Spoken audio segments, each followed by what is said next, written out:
Welcome back to American Agenda. I'm Bob Sellers. And I'm Allison Maloney in for Heather today. We are now joined by our family of co-hosts, former gunnery sergeant from the U.S. Marine Corps and former advisory board member for Women for Trump, Jessie Jane Duff, Project 21 member and former Trump appointee, Derrick Hollie, and Turning Point USA spokesperson and author of the book Frontlines, Isabel Brown. Welcome to you all.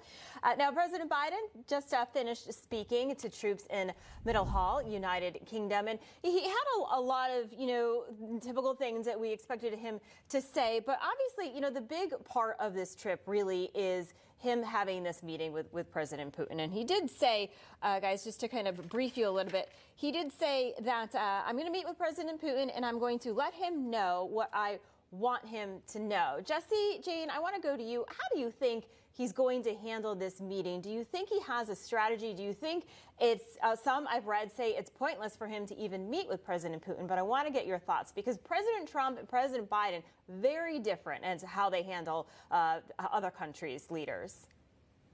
Yeah, President Trump, when he went into the G7 meeting, he really laid the law. He made it very clear that they were not paying their fair share of NATO exercises, that we were providing the bulk of the defense for the entire world.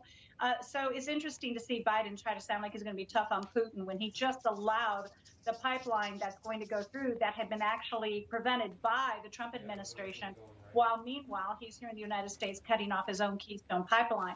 So the irony escapes these folks that you're going to go and coddle President Putin is what I expect him to do, because Putin's already got him. I mean, essentially, there's really nothing that this president's going to do to convince me that he's going to be strong on Russia after he's already empowered them for more jobs while disabling the American energy sector. Yeah, Derrick, it is kind of interesting. Just to go over a few of the things the president talked about, ending COVID among the issues that he needs to address over the next few days, climate change, global warming, the ransomware attacks from autocrats that are letting this happen. I didn't see him wink, wink, but I assume that he's sending a message to Vladimir Putin before they meet. Article 5, essentially, with NATO saying we've got your back if something happens, and that's a mutual thing.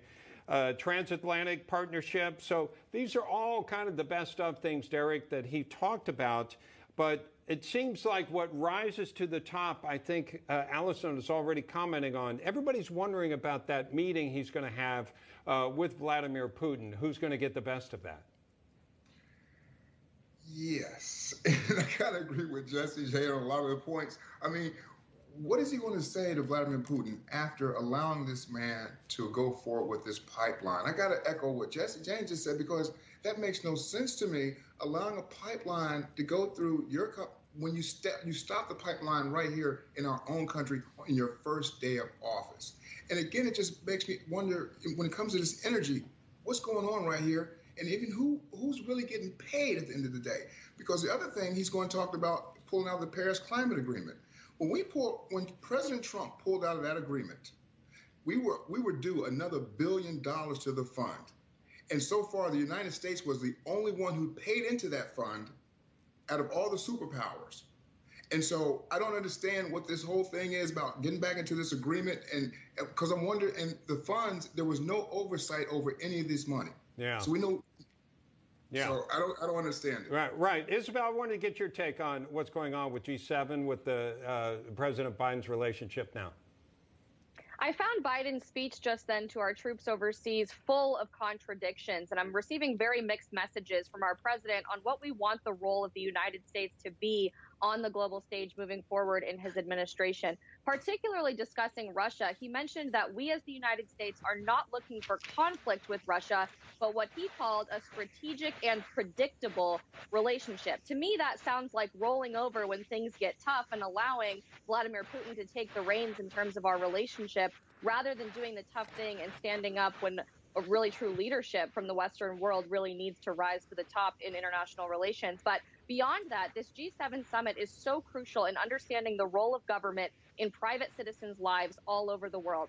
We heard that a primary agenda item may be climate change and understanding how global government can take over and move forward with that process. And we're even hearing from the president's administration that a global minimum tax rate will be one of the primary things talked about this week in Europe. To me, that sounds like increasing the role of government in people's lives, not just from our federal government, but even the influence of governments all across the world on American citizens, rather than prioritizing personal liberty, which is the very bare minimum value of what it means to be an American. Yeah, very good points. All right, panel, stand by. Coming up, bringing you an exclusive interview with Senator Rand Paul when we return on American Agenda after this.